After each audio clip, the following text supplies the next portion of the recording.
예, 오늘 설 고유의 명절이 이제 다가오고 있다 보니까 아까 기도처럼 벌써 고향으로 가셔서 사랑하는 부모님과 친척들을 만나신 분들도 있고, 또 예배가 끝난 후에 정말로 설레는 마음으로 이제 고향에 가려고 하시는 분들도 있습니다. 고향이라는 단어는 왠지 우리에게 그 따뜻함을 주고 안정감을 주고 무엇인가 이렇게 더 풍성해지는 느낌을 주는 단어인 것 같습니다. 그런데 우리는요, 이 땅의 고향은 다 달라도 우리가 반드시 가야 할 고향은요, 다 같습니다. 바로 천국입니다. 그리고 우리는 그것까지 함께 하고 있는 협력자이고 또한 동역자입니다. 어쩌면 우리는 멋진 크루즈를 타고 지금 천국으로 가는 여행을 함께 하고 있는 그런 동역자라고도 생각할 수 있습니다. 우리의 본향인 천국을 향해 함께 가고 있는 우리 성도님들에게 다시 한번 이렇게 인사하면 어떨까요? 좀 깁니다. 여러분들 외우세요. 천국에 무사히 도착할 때까지 나와 함께 해주세요. 천국에 무사히 도착할 때까지 나와 함께 해주세요. 이 긴 문장을 한 번에 하신 분들은 치매에 전혀 걱정이 없는 분들이라고 생각하시면 될 것 같습니다. 오늘 함께 읽은 본문의 말씀을 가지고 다르게 보는 것이 기독교입니다 라는 제목으로 우리 함께 하나님의 말씀을 나누려고 합니다. 오늘은 마가복음 강의 56번째입니다. 오늘 함께 볼 마가복음 13장 전체를 보게 되어지면 예수님의 3년의 그 공생애를 마감하는 그 즈음에 앞으로의 그 종말과 재림에 관해서 예고하시고 어떻게 그것을 헤쳐나갈지에 대해서 말씀하고 있는 요한계시록이 아닌 작은 계시록이라고 이야기하는 그런 부분입니다. 오늘은 그 중에 성전 파괴 예고 말씀을 통해서 우리에게 주시는 교훈이 무엇인지에 대해서 우리 한번 살펴보려고 합니다. 여러분 13장은요 제자들의 질문으로부터 시작을 합니다. 우리 1절을 같이 한번 읽어보겠습니다. 읽겠습니다. 예수께서 성전에서 나가실 때에 제자 중 하나가 이르되 선생님이여 보소서 이 돌들이 어떠하며 이 건물들이 어떠하니까. 아멘. 여러분 예수님이 성전을 나가실 때 오늘 보니까 제자 중에 한 사람이 그 성전의 웅장하고 아름다운 거대함을 바라보면서 감탄하고 예수님에게 물어보는 거예요. 예수님은 이 돌들이, 이 건물이 과연 어떻게 보입니까? 라고 물어보는 것입니다. 여러분 제자들이 물어보고 있는 이 성전은 우리가 알고 있는 것은 솔로몬 성전이 아니라 헤롯 왕가에 의해서 지어지고 있었던 헤롯 성전을 말합니다. 여러분 헤롯은요 유대인이 아니라 에돔 족속이었어요. 그리고 유대 왕이 되었기 때문에 그가 늘 가지고 있었던 것이 무엇이냐면 정통성입니다. 과연 너는 우리의 왕이 될 수 있느냐라는 것이죠. 그래서 헤롯 왕은 그 유대인들의 환심을 사기 위해서 엄청난 돈을 들여서 아주 화려한 성전을 건축하기 시작했습니다. 예수님이 살고 있던 그 당시에 이미 약 50년 정도 성전이 건축되어지고 있었고 또 완공된 성전의 크기를 보게 되어지면 길이가 무려 500m 그리고 넓이가 약 325m 정도 되는, 놀라지 않죠 여러분들? 워낙 큰 건물들 많이 보셔서 축구장 12개의 넓이 정도의 성전을 지금 건축하고 있는 것입니다. 어떤 돌은요 길이가 무려 약 20m 정도 되는 돌, 높이야 넓이가 2.2m, 2.7m가 되는 그런 돌들도 있었다고 합니다. 그리고 거대한 기둥은요 저와 같은 성인 3명이 둘러야지만이 손을 잡을 수 있을 만큼 큰 기둥들이 있었던 곳이 바로 헤롯 성전입니다.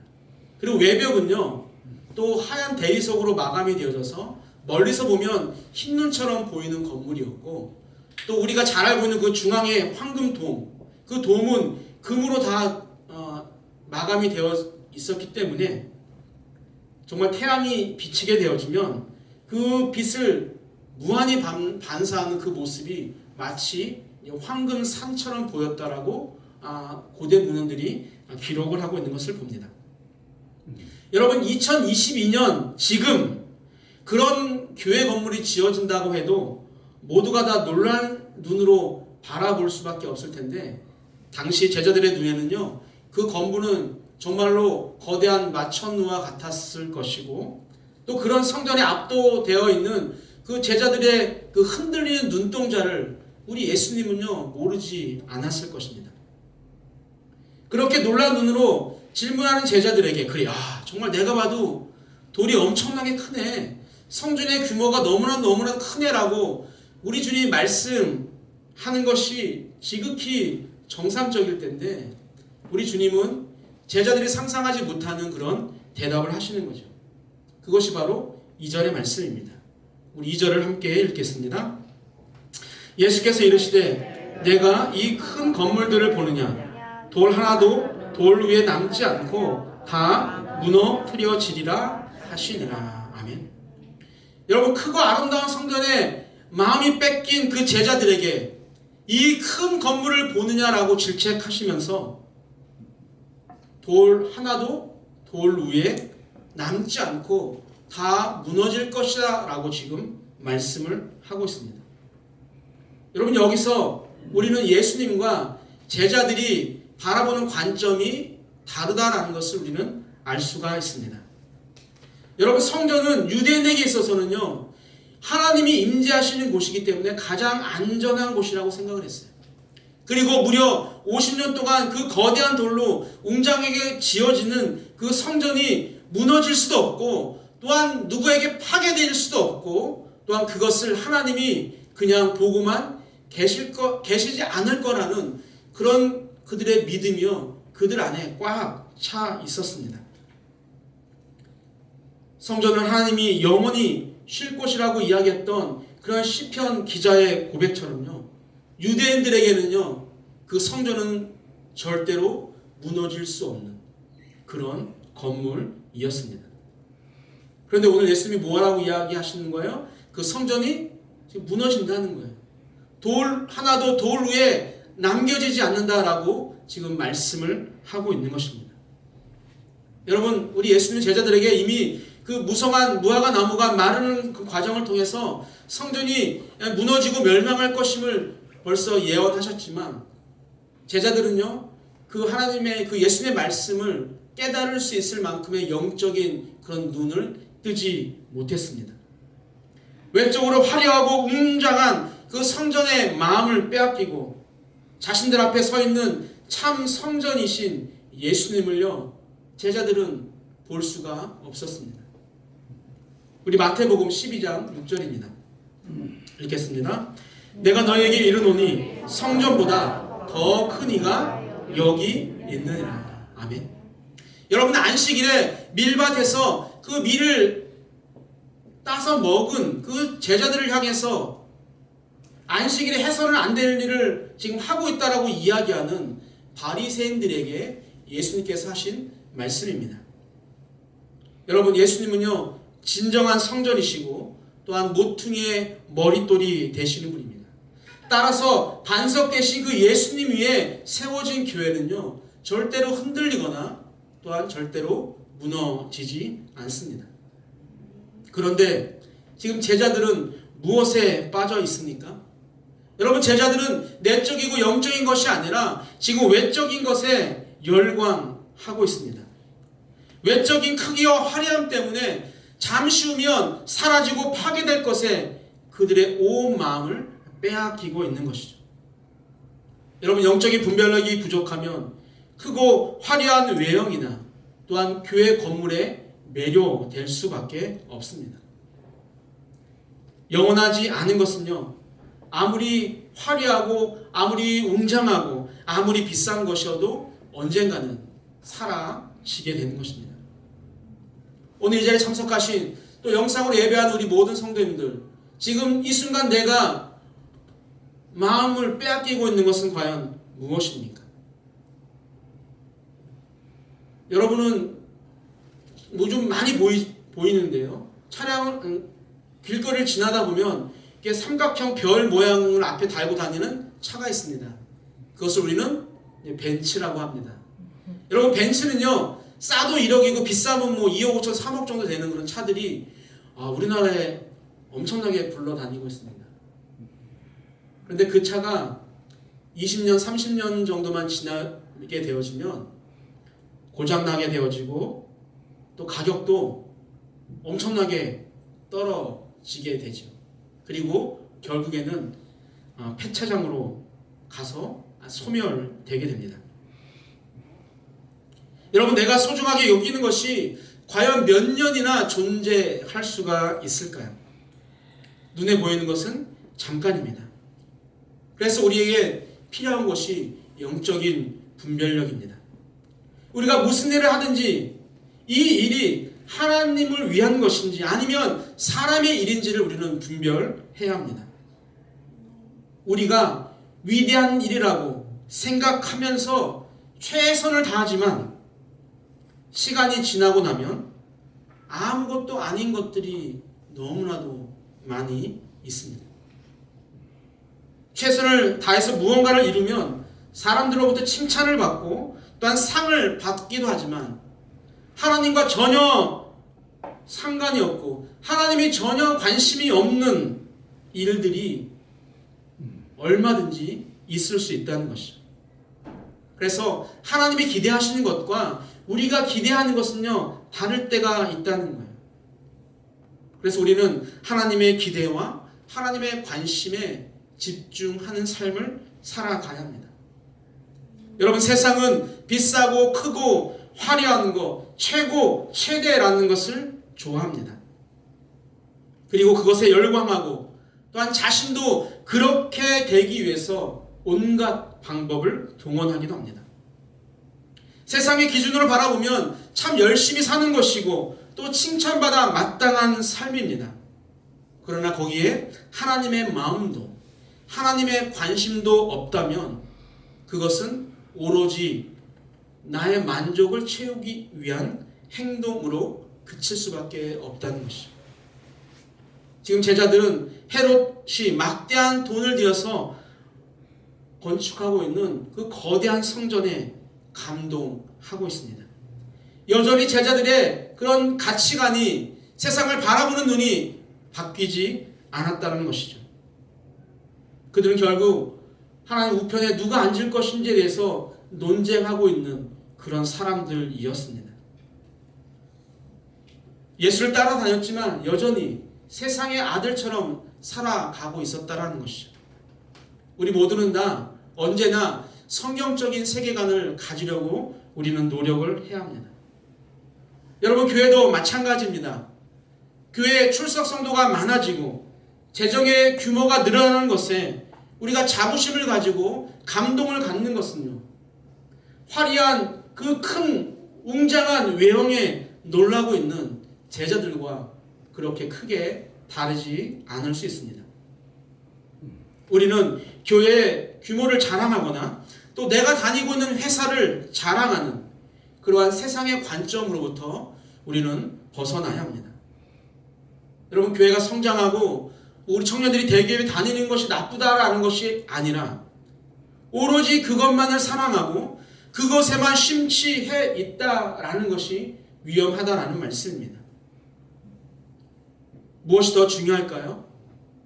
여러분 교회 규모보다는 내가 다니고 있는 교회 안에 정말로 참 예수님의 제자는 얼마나 있는지, 참 예배자는 얼마나 있는지, 하나님을 정말로 사랑하는 자는 얼마나 있는지,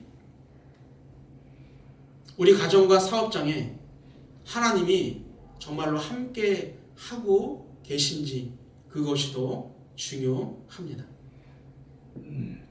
여러분 예수님이 이 땅에 오셔서 잘생긴 외모로 세상을 구원하셨을까요? 그렇지 않습니다. 이사야 53장을 보게 되어지면 예수님은요 고운 모양도 없었고 풍채도 없었고 보기에 흠모할 어떠한 것도 없다라고 예수님을 평가하고 있습니다. 여러분 인간의 눈을 볼 때 외형적인 아름다움이요 예수님에게는요 눈곱만큼도 없었다라는 것을 말합니다. 그래서 어느 누구도 예수님이요 지금 로마의 압제로부터 이스라엘을 구원할 메시아로 보지를 않았습니다. 그래서 예수님은요, 많은 사람들에게 환대를 받기보다는 멸시와 천대를 받았습니다. 그러나 외적인 모습이 아니라 그 내적인 모습의 예수님은 과연 어떤 분일까 하는 것이죠. 빌립보서를 보게 되어지면 예수님은요, 본래 하나님의 본체라고 말씀하시고 하나님과 동등된 분이라는 것을 우리에게 증거하고 있습니다. 사랑하는 성도 여러분, 우리의 관점을 바꿔야 합니다. 우리 다르게 보아야 합니다. 겉만 보지 말고 속을 보는 눈을 가져야 합니다. 여러분, 볼품없는 예수, 인간 예수를 보는 것이 아니라 하나님이시지만 그 모든 것을 포기하시고 이 땅에 오셔서 우리를 구원하신 그 능력의 예수님을요, 우리는 바라볼 수 있어야 합니다. 여러분, 세상은 아직도 외모에 온 신경을 쏟는 사람들이 참 많이 있습니다. 나이를 먹으면 자연스럽게 생기게 되는 그 주름을 인정하지 못하고 계속해서 시술을 받는 것이죠. 주사를 계속 맞는 것입니다. 그래서 얼굴은 정말 40대처럼 보이는데 어때요? 목을 보면 쭈글쭈글한 70대 그 모습을 보이는 그런 연예인들을 저는 많이 보았습니다. 여러분, 몇백만 원짜리 옷이나 또 몇천만 원짜리 시계를 차야지만이 자신의 가치가 올라간다고 생각하고 겉을 꾸미는 일에 치중하는 사람들이 아직도 많이 있습니다. 그러나 우리는요, 겉을 꾸미기보다는 속을 꾸미는데 우리는 힘써야 합니다. 그 내면의 아름다움이 진짜이고 우리 주님은 그 내면의 아름다움을 보기를 원하시기 때문입니다. 성경은 우리를 무엇이라고 이야기합니까? 성경은 우리를요, 질그릇과 같은 존재라고 이야기합니다. 여러분, 세상적으로 볼 때 자랑할 것이 없고 외형적으로도 볼품이 없을 수 있다라는 그런 말입니다. 그러나 우리가 존귀한 이유는 하나님이 우리를 보시고 너무너무 기뻐하신 이유는 다른 것이 아니라 우리 안에 보배 되신 예수 그리스도를 우리가 담고 있기 때문입니다. 화려한 옷과 비싼 보석으로 나의 겉모습을 꾸미지 않아도 내 안에 하나님과 하나이신 그 그리스도를 모시고 있으면 그 내면의 아름다움이요, 저절로 빛을 드러내게 되는 것입니다. 저도 언제부터인가 사진을 찍는 것이 너무너무 싫어요. 그리고 거울로 제 얼굴을 보는 것이 언젠가부터는 좀 싫어요. 젊었을 때는 거울을 보면서 이 정도면 괜찮네 라고 생각을 했는데 요즘은 거울을 보면 세월의 흔적을 느낍니다. 우리 어르신들 죄송합니다. 전 그래요 지금. 그리고 육신 곳곳이 막 아픈 것을 경험하면서 서글퍼지기까지도 합니다.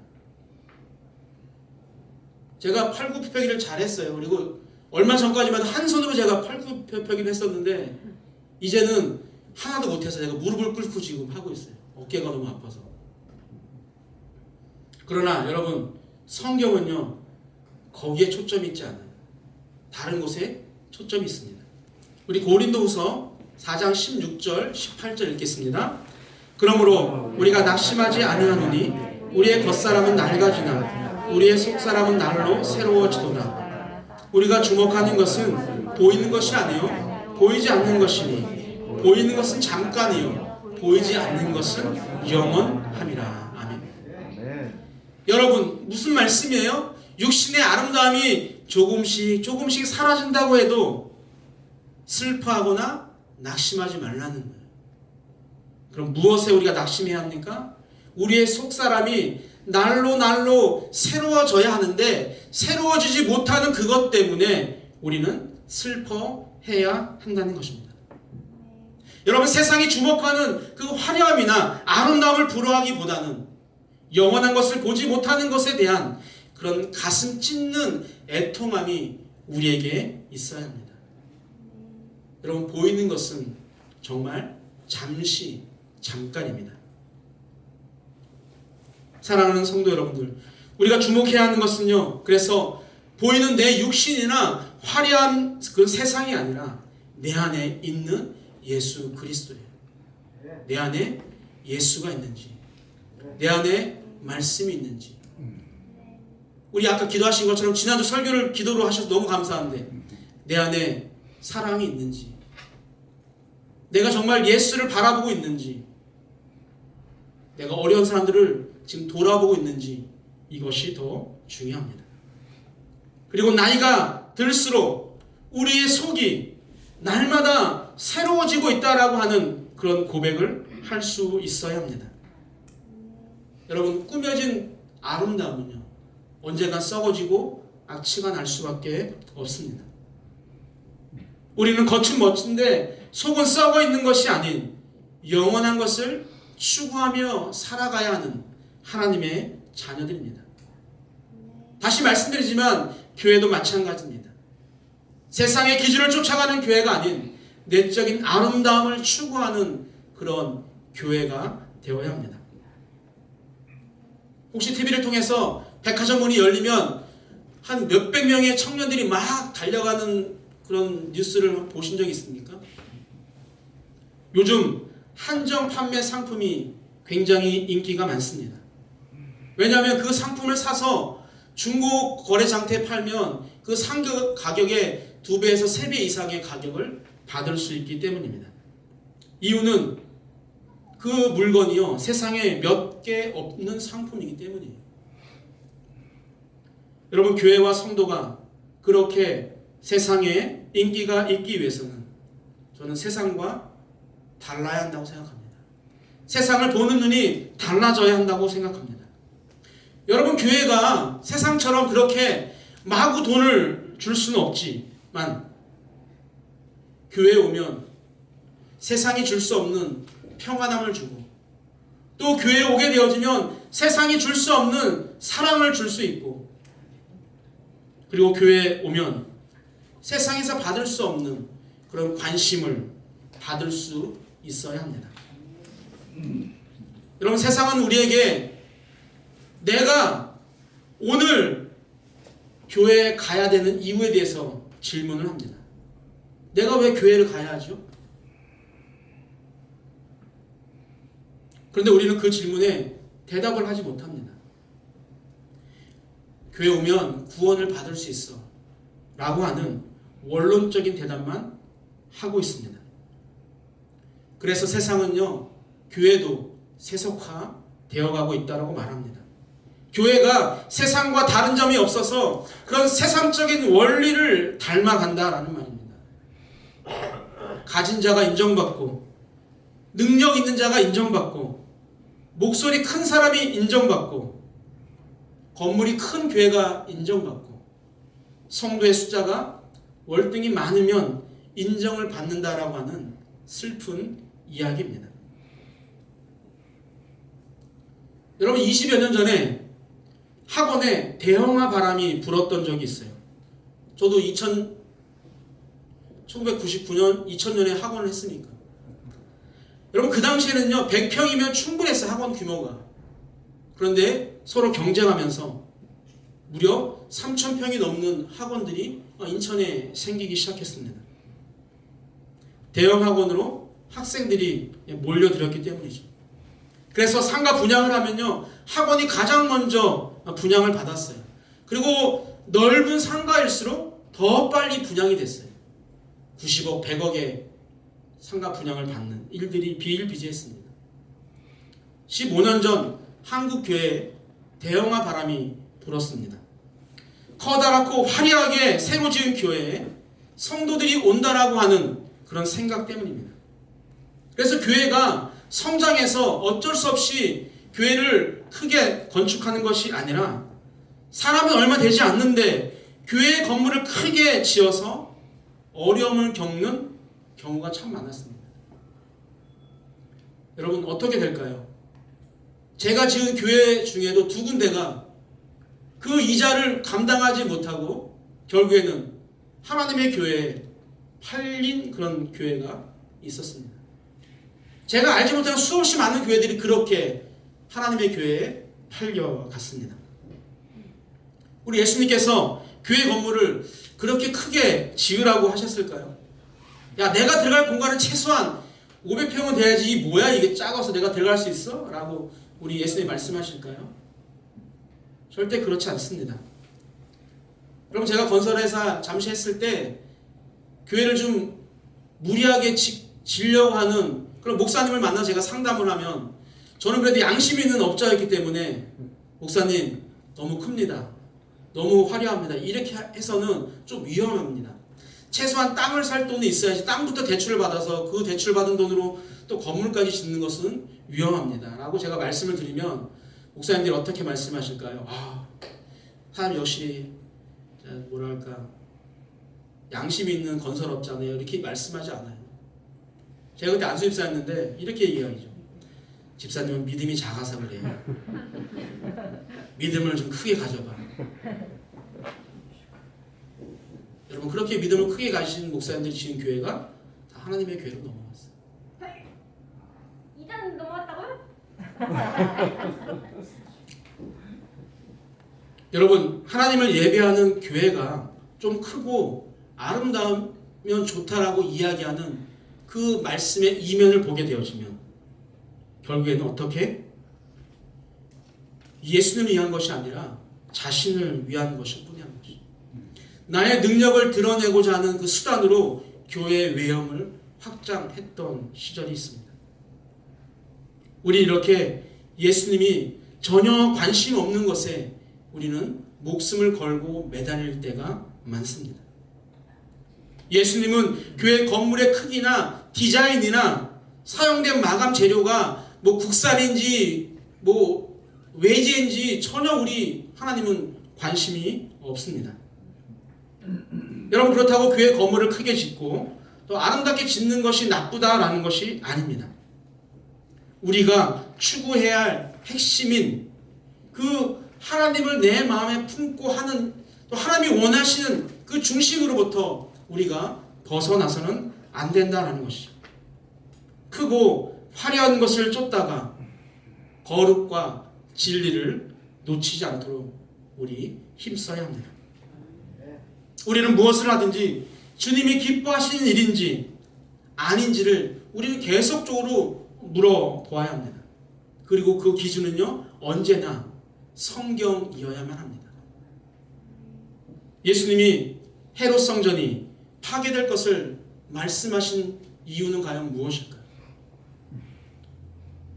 돌의 크기와 아름다움을 보지 않고 다른 것을 보셨기 때문입니다. 크고 아름답게 건축되는 그 성전이 있었지만 예수는 없고 말씀은 없고 형식과 위선으로 가득 찬 그 성전을 우리 예수님이 보셨고 무엇보다도 그리스도가 이 땅에 오심으로 성전의 기능이 사라졌다는 것을 유대 백성들에게 알리게 하시기 위함이었습니다.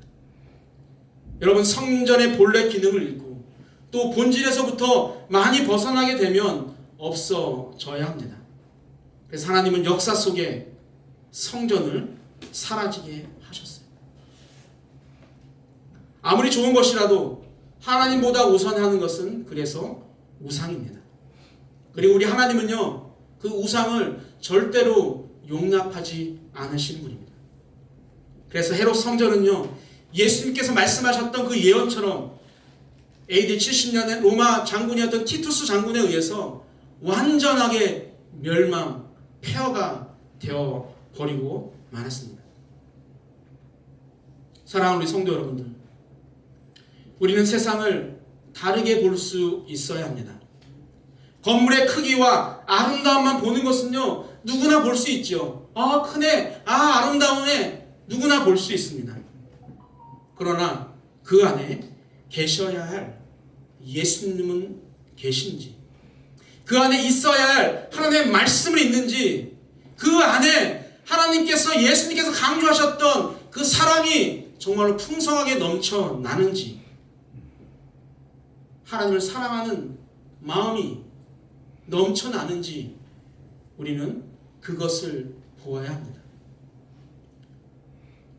눈에 보이는 것을 위해 사는 것이 아니라 눈에 보이지 않는 것, 우리 영원히 없어지지 않는 영원한 것을 보면서 살아가야 합니다. 그것이 바로 기독교입니다. 세상의 외형에 곧 없어질 것에 마음을 빼앗기는 것이 아니라 영원히 사라지지 않는 하나님을 바라보며 살아가는, 그래서 세상이 바라보는 것과 다른 것을 바라보는 참된 그리스도인들이 되시기를 주님의 이름으로 축복합니다.